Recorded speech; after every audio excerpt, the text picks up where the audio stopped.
अभी आप स्टार्ट में बात कर रही थी कि हम हाथों को और मुंह को फिर देख लेते हैं लेकिन पाँव को बहुत निगलेक्ट करते हैं, और जिसकी वजह से अक्सर हम देखते हैं कि हमारे पाँव की एड़ियाँ जो हैं वो सख्त हो जाती हैं, क्रैक्स आ जाते हैं, तो उनको कैसे हम मेंटेन कर सकते हैं? देखिए, डेली एक आदत बना लें कि डेली रात को जब लेटना है और कुछ ना कुछ लगाना है। अब मैं फिर वही मैं पेट्रोलियम जेली तो नहीं कह सकती कि लगाएं, वो बाय प्रोडक्ट है पेट्रोल की। मैं बटर्स कह सकती हूँ, शिया बटर बेस कोई बटर है, body butter, mango butter base कोई कोको बटर, जो लोगों को ज़्यादा जिसका नाम पता है, उससे बना हुआ कोई बटर है तो वो अच्छी तरह लेप करके आप पैरों पे और स्पेशली एड़ियों पे और सॉक्स पहन लें। सुबह उठेंगे तो वो सॉफ्ट होंगी, और डेली बेसिस पे करेंगे तो एड़ियाँ पिंक रहती हैं और एड़ियाँ नहीं फटती हैं। और फिर भी अगर लगे कि ये काम नहीं कर रहा, तो फिर स्पेसिफिक प्रोडक्ट्स हैं मार्केट में जो सिर्फ हील्स के लिए हैं, क्योंकि वो वैक्स बेस और बटर बेस होती हैं, वो यूज़ करें रेगुलर बेसिस पे, बजाय इसके कि महीने में एक दफ़ा पार्लर गए, वहाँ पे वो किया, वो मैनी पेडी लिया और वो एक दिन 2 दिन सॉफ्ट रहे और फिर वो दोबारा हार्ड होनी शुरू हो पाँव की स्किन वैसी नेचुरली हार्ड होती है, सख्त होती है, तो उसको कैसे हम सॉफ्ट कैसे कर वही सकते बटर और वैक्सेस बेस जब प्रोडक्ट डेली बेसिस पे लगाएंगे तो फिर वो सॉफ्ट होगी। फिर वो बेबी के सॉक्स चढ़ा के, सॉक्स पहन के मैं भी ये करती हूँ। सॉक्स चढ़ा जी, उससे सॉफ्ट रहती है ना वो, बिल्कुल सुबह वो उठते बिस्तर हो को तो भी नहीं इतना लगता। अच्छा होता हाँ, है। बिस्तर को भी नहीं लगता।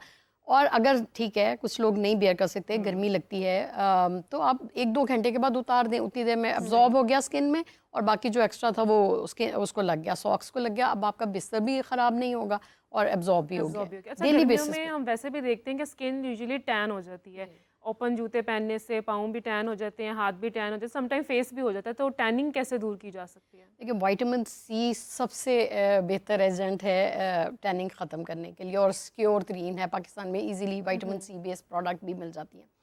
सो मैं तो वो रिकमेंड करूँगी कि विटामिन सी, और बहुत सारे हमारे फ्रूट्स हैं जिनमें विटामिन सी होता है, उसको जैसे खाते हैं उसके छिलकों को लेप कर लें। स्ट्रॉबेरीज हैं, लोग लीमू भी यूज़ करते हैं, मैं लीमू नहीं रिकमेंड करूँगी क्योंकि वो बहुत एसिडिक होता है।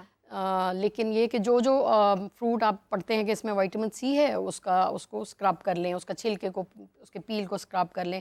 उससे थोड़ा सा टाइम लगता है, 1 से 2 मिनट, ये नहीं है कि बहुत ज़्यादा लगता है। आपने खाया, बैठे हैं, लेज़ी बैठे हैं, तो वही अपने पैरों पे मल के पील और फिर उठ के मुँह हाथ धो लें, या वज़ू तो हम करते ही हैं माशाल्लाह से 5 दफ़ा, तो वो किसी भी, एक चाय पी है उससे पहले कोई चीज़ खाई पी है वो लगा लें। अगर फ्रूट ही खाया है तो वो पैरों पे उसका छिलका लगाएं और फिर वज़ू कर लें।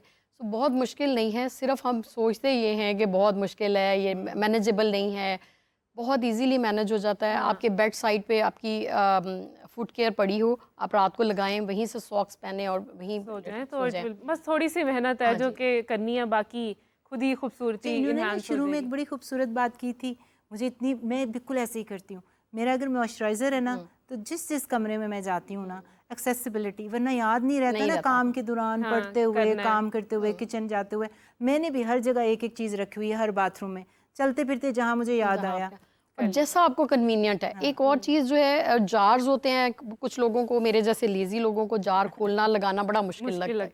तो आप चेंज कर सकते हैं, बॉटल्स नहीं लेके रख लें, पम्प बॉटल लेकर अब लें, उस टाइप का जो पम्प बॉटल में आता हो, वो जहाँ गए हाथ पे ज़रा सा किया और चलते फिरते लगा लिया। तो वो अपना लाइफस्टाइल आपको एक बिल्ड करना पड़ता है, बिल्ड करना पड़ता है। अच्छा, जैसे मैं देख रही हूँ कि आपकी टेबल पर कुछ प्रोडक्ट्स पड़ी हैं, तो ये क्या प्रोडक्ट्स हैं और किस लिए? ये वही जो शुगर स्क्रब की बात की कि ये तो खैर प्रॉपर फॉर्मुलेटेड शुगर स्क्रब है, लेकिन आप शुगर और उसमें ऑयल मिक्स करेंगे, वो एक घर में एक ये तो चूँकि फॉर्मुलेटेड है तो ये पूरा एक्सफोलिएट करने के साथ साथ ये क्लीनिंग भी करता है, ये इसमें झाग भी बनती है। लेकिन बेसिकली जब खुद बनाएंगे वो उस तरह से क्लीन तो नहीं होगा, लेकिन उसका मकसद ही ये है कि थोड़ा सा ऑयल आपके हाथों पे रह जाए, आप टिश्यू से या टॉवल से वाइप करेंगे तो बाकी वो नरिशमेंट होगी आपके लिए। और इसी तरह से ये एक क्लेंजर है जो कि नट्स से बना है, और इसमें राइस फ्लोर भी है, नट्स भी हैं। आप घर में आलमंड्स को कर सकते हैं, क्रश करके, ग्राइंड करके, और आप जो भी आपके पास पाउडर्स घर में पड़े हैं, लाइक राइस फ्लोर पड़ा है, कोकोनट पाउडर पड़ा है। कोकोनट पाउडर बहुत अच्छा है एक्सफोलिएशन के लिए, माइल्ड एक्सफोलिएटर है। उनको मिक्स करेंगे तो इस टाइप का पाउडर बन जाएगा, तो वो आप उसको एक्सफोलिएट कर सकते हैं। ये जो आपने मुझे स्क्रब बताया, इसको हमने किस चीज़ में मिक्स करना है? इसको आप, ये तो चूँकि प्रॉपर फॉर्मुलेटेड है, ये भी पानी में मिक्स होते ही क्लेंजर में कन्वर्ट हो जाएगा। बट ये है कि वो पानी के साथ, सादा तरीन तरीका यही है कि पानी के साथ चीज़ें यूज़ करें, वरना बहुत उसको थोड़ा सा लग्जरी करना तो आप अर्के गुलाब के साथ कर सकते हैं। बाकी चीज़ों के साथ भी कर सकते हैं, दूध के साथ मिक्स कर सकते हैं, दही के साथ मिक्स कर सकते हैं। वो आप पे डिपेंड करता है कि आपकी स्किन हाथ की कैसी, बहुत ड्राई है, आप दही के साथ मिक्स करके उनको अच्छे से मलें, एक्सफोलिएट करें और फिर आप रिंस कर लें, तो आपके ऊपर से जो डेड स्किन है वो उतर जाएगी। और आप जैसे कोकोनट है उससे आपको नरिशमेंट भी मिलेगी और बहुत ज़्यादा ड्राई भी नहीं होंगी। वजह क्योंकि कोई इसमें ऐसा कोई एजेंट नहीं डला हुआ जिसने क्लिनजिंग करके ड्राई कर देना था हाथों को। अच्छा, ये जो अभी आपने ऑयल्स के बताए हैं कि आप किस तरह से पाँव पे लगा लें और फिर सॉक्स पहन लें, लेकिन समटाइम्स कुछ लोग हैवी फील करते हैं। एक जैसे अगर पेट्रोलियम जेली की हम बात करें, पेट्रोलियम जेली अगर हम लगा के पहनते हैं तो यू फील हैवी, आपके हाथ भी बहुत से हैवी रहते हैं और वो फिर आप जितने मर्जी धो भी लें वो बहुत मुश्किल से जाती है।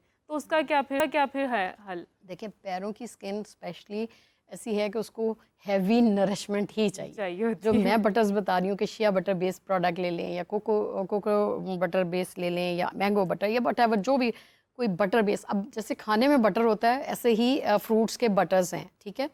अब वो बटर थोड़ा सा थिक होगा, उसकी प्रोडक्ट भी थोड़ी सी थिक होगी, उसकी थोड़ी सी अब ये डिपेंड करता है आपको एक्सपेरिमेंट्स कर करके कि कौन सी प्रोडक्ट ऐसी है जो आपको थोड़ी सी लाइटर फील देती है बट आपको उससे फुल नरिशमेंट मिलती है। तो हाथों को तो फिर थोड़ी सी मीडियम नरिशमेंट से गुजारा हो जाता है, क्योंकि आपने कुछ चीज़ें ग्रिप भी करनी है, आपके हर चीज़ पे फिर वो रेजिड्यू रह जाता है, जैसे मोबाइल है, लैपटॉप है। लेकिन पैरों को वाकईतन नरिशमेंट चाहिए होती है, क्योंकि एड़ियाँ बहुत ड्राई हो जाती है। इवन वैक्सेस चाहिए जो उस पर लगी रहे।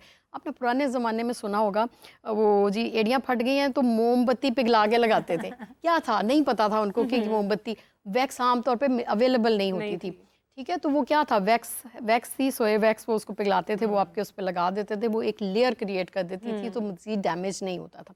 अब हमारे पास बीज वैक्स है, मुख्तलिफ रोज़ वैक्सेस हैं, जैस्मिन वैक्स है, ये वो, तो उनसे प्रोडक्ट बनती हैं, वही वैक्स एक लेयर क्रिएट करती है एड़ियों पे और वो सॉफ्ट करती है एड़ियों को। तो थोड़ा सा जब शुरू में लगाते हैं ऐसा फील आती है, लेकिन जब आप आदी हो जाते हैं तो आप इंजॉय करते हैं। Well, thank you so much Rukhsana साहिबा फॉर ज्वाइनिंग अस, और आपने काफ़ी अच्छे टिप्स शेयर किए एंड आई होप जो हमारी लड़कियां हैं वो फॉलो करें। लड़के भी कर सकते हैं ना, लड़के भी लड़कों को ज़्यादा ज़रूरत होती है। हाँ जी, दोनों ही फॉलो कर सकते हैं। Thank you so much again for joining us. Coming back to you doctor, जैसे हम बात कर रहे थे मेनोपॉज की, हम काफ़ी चीज़ें हमने डिस्कस की, मैरिड लाइफ, फिर एक फेज़ आता है बड़ा टफ होता है, अट्रैक्शन नहीं रहती है, वो चीज़ें। तो लाइफस्टाइल कैसे मेंटेन करना चाहिए ख़वातीन को, और स्पेशली हस्बैंड्स को कैसे सपोर्ट करना चाहिए उस फेज़ में अपनी बीवियों को? सबसे ज़्यादा इम्पॉर्टेंट तो मुझे लगता है कि इस फेज़ में औरत और आदमी को, अगर आप लाइफ मैनेज कर रहे हो ना, तो इकट्ठा करना शुरू कर दो। जिसका ये मतलब हुआ कि अगर हमने टाइम निकालना है जिम का, तो आप घर आते हो, काम से थके हुए हो, तो वॉक करनी है तो इकट्ठे वॉक करो। जिम जाना है तो मियाँ बीवी इकट्ठे जिम जाएं।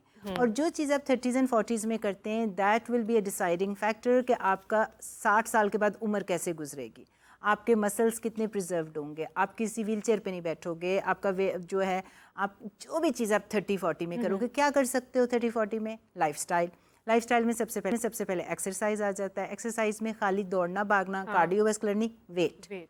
औरतों को वेट उठाने चाहिए ताकि मसल बच के रहें।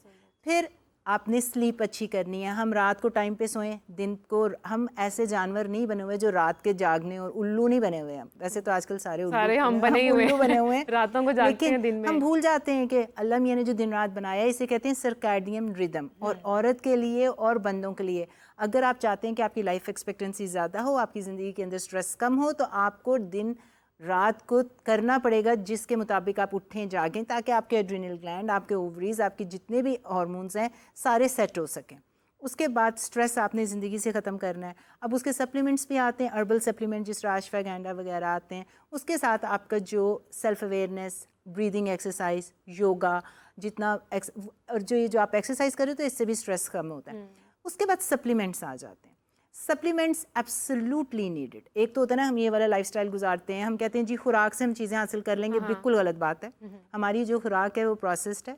हम कोई हुंजा की वैली में जाके गाय भैंस नहीं चुरा रहे, ना हम पहाड़ियों पे ऊपर चढ़ रहे हैं कि हमारी बड़ी कोई प्योर ऑक्सीजनेटेड किस्म की लाइफ है। हमें ये सप्लीमेंट्स चाहिए। और अब इसके पीछे बेइंतहा मेडिकल स्टडीज़ हैं, एविडेंस है कि अगर ये कुछ सप्लीमेंट्स आप लेंगे तो आपकी लाइफ एक्सपेक्टेंसी ज़्यादा होगी, क्वालिटी ऑफ लाइफ बेहतर होगी। और ये तमाम ख़वातीन और मर्दों को, मेनोपॉज, पेरीमेनोपॉज वालों को तो ज़रूर, लेकिन सप्लीमेंट्स जो हैं कौन से वाले, ओमेगा 3, आपके magnesium, vitamin D3 with K2 और CoQ10 एंड साथ क्रिएटिन। क्रिएटिन और CoQ10 आपके हार्ट डिजीज़ को उसका रेट कम करता है। जो क्रिएटिन होता है, कुछ लोग सिर्फ एक्सरसाइज करने वाले समझते हैं कि मसल बन जाएंगे, नहीं, आपके अगर बुजुर्ग लोग वालदैन भी घर में है ना जो एक्सरसाइज नहीं कर रहे, उनका मसल मास ख़त्म हो रहा है, आपने उनको क्रिएटिन ज़रूर देना है। मैं लेती हूँ 5 ग्राम डेली, आप 1 और 2 ले लें अगर आप बहुत एक्टिव नहीं हैं, लेकिन तमाम लोगों को इस पे होना चाहिए। क्लिनिकल रिसर्च ने दिखाया है कि इससे आपकी आने वाली क्वालिटी ऑफ लाइफ बेहतर होती है। फूड के अंदर जो खाली मेनोपॉज की अगर बात करें, पेरीमेनोपॉज की बात करें, तो तमाम ख़वातीन को फाइटोएस्ट्रोजन, ये कौन से वाले एस्ट्रोजन होते हैं जो कि प्लांट के अंदर प्रेजेंट होते हैं, वो सोए प्रोडक्ट्स यूज़ करना शुरू कर दें, सोए मिल्क यूज़ कर लें, लोबिया के अंदर होता है, एडमामे, ये तमाम ग्रीन वेजिटेबल्स होती हैं। उसके साथ जो है हर किस्म का जो बीन होता है, लोबिया, fruits, vegetables, plant based diet कर लें। आपका अगर आपका पेट ठीक है, क्योंकि पता है मेनोपॉज के अंदर आपका पेट बड़ी जल्दी ख़राब होता है, वहाँ पे जो लिविंग ऑर्गेनिजम्स होते हैं जिसे हम कहते हैं गट माइक्रोब्स, वो भी ख़राब हो जाते हैं। इसकी वजह से फर्मेंटेड फूड, उसमें सावरक्रॉट, उसको कहते हैं कैबेज होती है जो बड़ी खट्टी सी कैबेज होती है, किमची, ये सारी वो चीज़ें, और योगर्ट वगैरह, प्लांट बेस्ड डाइट बहुत ज़्यादा। उसके साथ 100 ग्राम डेली अगर आपका मैदा आपको इजाज़त देता है और आपका गट जो है वो बिल्कुल हेल्दी है, तो प्रोटीन ऐड करें अपनी लाइफ में। ये वो सारी चीज़ें जो आपको 2-4 साल के लिए जो आपको सिम्टम हो रहे हैं ना, उसके लिए बहुत फ़ायदेमंद है। लेकिन जो 20 साल के बाद आपको बीमारियां हो रही हैं, जो अंदर से आपका जिस्म भुरभुरा हो रहा है, जो हड्डियां भुरभुरी हो रही हैं, उसमें lifestyle management, stress, sleep, certain role होता है इसका। वो 2-3 साल के लिए काम करेगा, इसलिए हम इसे कहते हैं सप्लीमेंट अंग्रेजी में। ये बेसिक उसका वो वाला ऑन्ट्रे नहीं है। एक होता है ना खाना, एक होता है डिज़र्ट। ये डिज़र्ट्स हैं जो आपको हेल्प करेंगी। खाना जो मेन कोर्स है वो है बायोआइडेंटिकल हार्मोन रिप्लेसमेंट थेरेपी। जितनी भी ख़वातीन को मेनोपॉज, पेरीमेनोपॉज हो गया है, उनको बायोआइडेंटिकल हार्मोन रिप्लेसमेंट थेरेपी, अगर कोई रिस्क फैक्टर नहीं है, और ऐसा डॉक्टर जिसको पता है कि कैसे हार्मोन्स चेक करते हैं, कैसे ट्रीट करते हैं और कैसे ये देते हैं और कैसे मॉनिटरिंग होती है, उनको ख़वातीन को बायोआइडेंटिकल पे डाल देना चाहिए right way. And that's what I do. ये मेरा मिशन विजन में आके जो डॉक्टर्स को ट्रेन करती हूँ, कॉलेजेस में जाती हूँ, मेडिकल कॉलेजेस में, हम बताते हैं कि इसके क्या नुकसान आते हैं, क्या फ़ायदे हैं, क्या मिस इन्फॉर्मेशन है, क्या मिसकंसेप्शन है, ताकि जो 20-25 साल में औरतों ने अपनी हेल्थ का ख्याल नहीं रखा, आप देखें जो 60 की औरतें हैं उनकी क्वालिटी ऑफ लाइफ क्या है। तो इसकी वजह से आपको bioidentical hormone replacement therapy is the mainstream treatment for perimenopause and menopause. Exactly और जैसे कि मैंने स्टार्ट में भी बताया था कि ऑब्वियसली ये फेज़ बहुत सेंसिटिव होता है, अगर सही से गुजार लिया जाए तो एक आपके लिए एक नया आगाज़ भी हो सकता है। और डॉक्टर शबाना ने बहुत अच्छे हमें लाइफस्टाइल टिप्स दिए हैं। इसी के साथ now it's time to wrap up the show, but मेरा दिल नहीं कर रहा डॉक्टर शबाना, आप इतनी प्यारी बातें की हैं हमने आज स्टार्ट में भी और अभी हमारा टॉपिक भी बहुत अच्छा डिस्कस हुआ। Thank you so much for joining us, it's been a great pleasure for catching up with you live in here, not on Zoom again, but yeah I hope कि आप जब वापस जाएंगी आप हमारे साथ ज़रूर दोबारा से ज्वाइन करेंगी। Thank you so much. Thank you, मुझे बहुत अच्छा लगा। Thank you so much. आज का शो भी बहुत अच्छा था। और इसी के साथ now it's time to wrap up the show. मुझे दीजिए इजाज़त, आपसे मुलाकात होगी इंशाल्लाह कल एक नए शो में एक नए टॉपिक के साथ। तब तक के लिए बाय बाय।